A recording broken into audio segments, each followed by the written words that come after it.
দ্রুত বৃষ্টি না হলে বড় ধরনের বিপর্যয় আসবে উত্তরের চা বাগানগুলিতে। মঙ্গলবার ভারতীয় চা পর্ষদের জলপাইগুড়ি রিজিওনাল দপ্তরের অ্যাসিস্ট্যান্ট ডিরেক্টর বৈঠক করার পরে এমনটাই জানালেন জেলা ক্ষুদ্র চা চাষী সমিতির সম্পাদক বিজয় গোপাল চক্রবর্তী। তিনি বলেন, বৃষ্টির দেখা নেই, এদিকে তাপমাত্রার পারদ চড়ছে, ফলে লুপার, ক্যাটারপিলার থেকে শুরু করে রেড স্পাইডার কোনো কীট পোকার আক্রমণ বাদ নেই চা বাগানে। মাথায় হাত ক্ষুদ্র চা চাষিদের বলে জানান তিনি।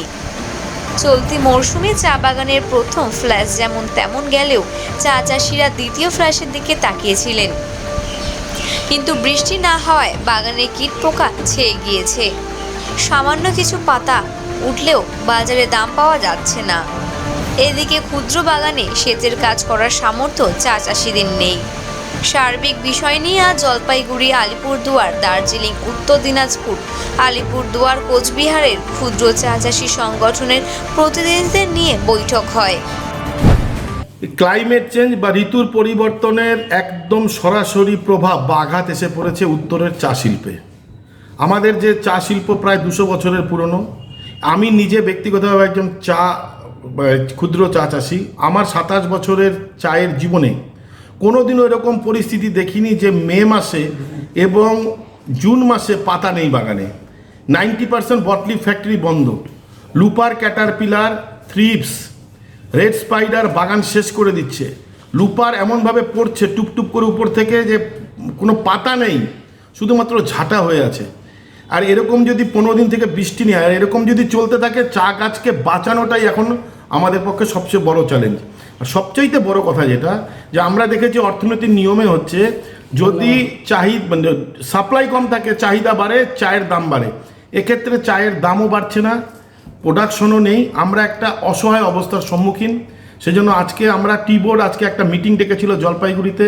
সেখানে দার্জিলিং, জলপাইগুড়ি, উত্তর দিনাজপুর, কুচবিহার, আলিপুর জেলার ক্ষুদ্র চা চাষী অ্যাসোসিয়েশনের প্রতিনিধিরা ছিল। সেখানে বিস্তারিত আলোচনা হয়েছে।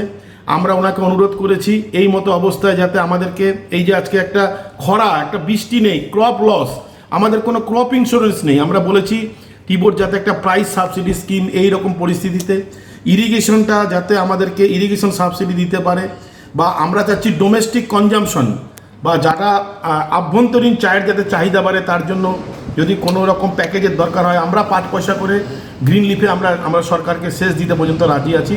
আমরা চাই আমাদের ইন্ডাস্ট্রি ভালো থাকুক, আমাদের ইন্ডাস্ট্রি বাঁচুক, কারণ এই ইন্ডাস্ট্রির উপরে উত্তরবঙ্গের প্রায় 25 লক্ষ লোক প্রত্যক্ষ পরোক্ষভাবে জড়িত। শুধু ছোট বাগান না, বড় বাগানও আজকে দুর্বিষহ অবস্থার মধ্যে।